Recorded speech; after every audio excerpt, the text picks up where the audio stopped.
বাংলাদেশের সংবিধানে যেই সংবিধান রচিত হয় সংসদে, সেই সংবিধানে উল্লেখ আছে যেই ব্যক্তি সংসদে উপস্থিত নেই, সংগ্রামী উপস্থিতি, এই পর্যায়ে সভাপতির ভাষণ সর্বশেষ বক্তব্য নিয়ে আসছেন গণমানুষের সংগঠন বাংলাদেশ খেলাফত প্রদেশ কিশোরগঞ্জ সদর উপজেলা শাখা সংগ্রামী সভাপতি আমার নেতা জনতা মাওলানা আব্দুল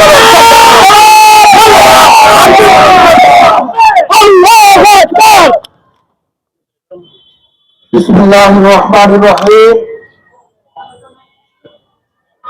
সংগ্রামী তৌহিদি জনতা, আপনারা ইতিপূর্বে বিভিন্ন নেতৃবৃন্দের কাছ থেকে জানতে পেরেছেন আজকে কিসের জন্য আমরা এই বিক্ষোভ মিছিল করেছি।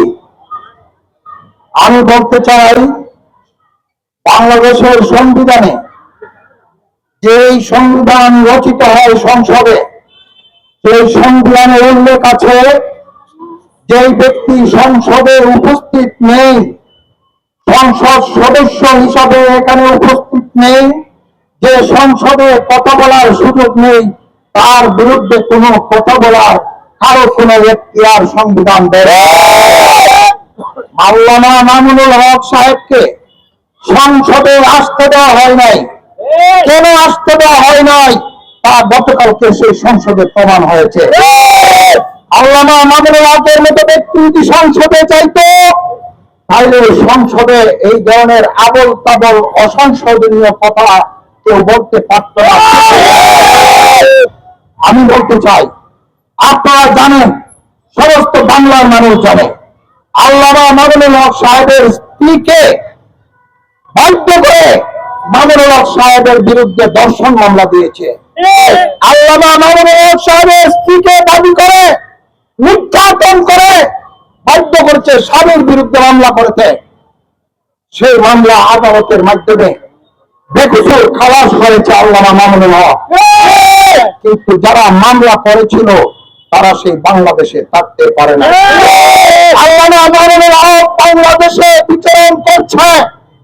আল্লামা মামুনুল হকের নাম সারা বিশ্বে উচ্চারিত হচ্ছে, কিন্তু যারা মামুনুল হক সাহেবের বিরুদ্ধে ষড়যন্ত্র করেছিল তারা এই বাংলার মাটিতে থাকতে পারে নাই, দিল্লিতে আশ্রয় নিয়েছে। আমি বলতে চাই, বর্তমান সংসদে বর্তমান সরকার অতীত সরকারের নিয়ে মামুনুল হকের বিরুদ্ধে ষড়যন্ত্র শুরু করেছে। আমরা বলতে চাই, মামুনুল হক বাংলার জন্য এমন এক ব্যক্তি, মামুনুল হকের উপর কোন কথা বিরোধ বাংলার কোন মানুষ সহ্য করবে না। 18 কোটি মানুষ মামুনুল হকের সামনে আছে, মামুনুল হকের সাথে আছে। মামুনুল হকের যদি অন্যায়ভাবে মামুনুল হকের উপর কোন আক্রান্ত হয়, বাংলার মানুষ রুখে দেবে। তার প্রেক্ষাপটে গতকালকে সংসদে এইভাবে এমপি আশরাফ পরিচিপূর্ণ বক্তব্য দিয়েছে, সেই বক্তব্যটাকে মাননীয় স্পিকার এক্সপান্স করেছে।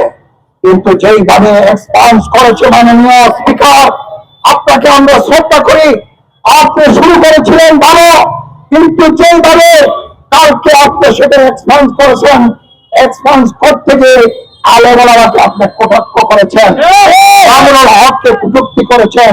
সেই স্পিকারের সেই বক্তব্যটাও সংসদ থেকে এক্সপান্স হওয়ার দরকার।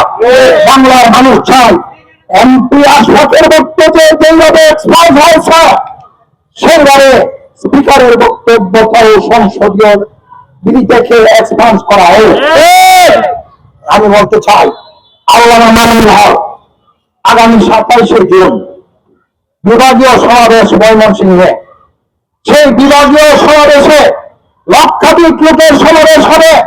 সেই বিভাগীয় সমাবেশ ময়মনসিংহে প্রধান অতিথি হিসাবে আসবেন আল্লামা মামুনুল হক। আমরা যাব, আপনারাও যাবেন, দাওয়াত দিচ্ছি। সেখানে এনসিপির নাহিদ ইসলাম সংসদের বিরোধী দলের চিফ হুইপ উপস্থিত থাকবে, গোলাম পরোয়ার জমাতে ইসলামের মহাসচিব উপস্থিত থাকবে, 11 দলীয় শীর্ষ নেতৃবৃন্দ উপস্থিত থাকবেন। মামুনুল হক প্রধান অতিথি হিসেবে আসবেন। সেই ময়মনসিংহে আমরা আপনাদেরকে দাওয়াত দিচ্ছি। এবং বাংলাদেশে আলেম ওলামার বিরুদ্ধে বাংলাদেশে যত সরকারের পতন হয়েছে, একটি বাস্তব কথা বলে ভাইরা, যত সরকারের পতন হয়েছে, যেই সরকারে আলেমের উপর কোনো আক্রমণ করেছে তার প্রেক্ষিতেই বাংলার আলেম যখন রাস্তায় রয়েছে, সাধারণ জনগণ রাস্তায় নেমেছে এবং সেই সরকারের পতন হয়েছে। যতদিন আলেম ওলামা রাস্তায় না নামে ততদিন সরকারের পতন হয় না। এই ঘটনাটা করেছিল আওয়ামী লীগের সময়। বর্তমান সরকার, আমরা আপনার পতন চাই না, আমরা এক দফায় যেতে চাই না। আমরা বর্তমান সরকারকে সংশোধনের কথা বলছি। আপনারা সংশোধিত হন, সংসদে, রাজপথে, সর্বক্ষেত্রে আপনারা সংশোধন হয়ে যান। যদি সংশোধন না হন তাহলে একে একে বাংলার মানুষ একদিন এক দফা দাবি দিতে বাধ্য হবে। সে 5 বছর পার করার সময় পাবেন না। আমি বলতে চাই, অনেক কথা হয়েছে, ময়মনসিংহে আরো কথা হবে। আপনাদেরকে বলি, আপনারা সোচ্চার থাকুন, আল্লামা মামুনুল হক সাহেবের সঙ্গে থাকুন।